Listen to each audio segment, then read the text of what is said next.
بسم الله الرحمن الرحيم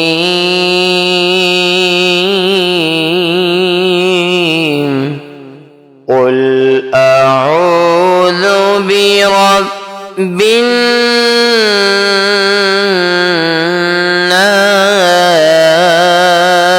الناس مالك الناس إله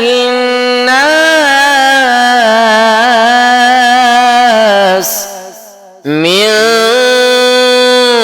شر الوسواس الخناس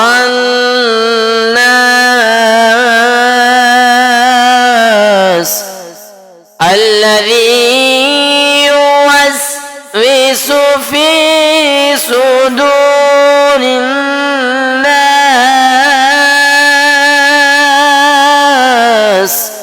من الجنة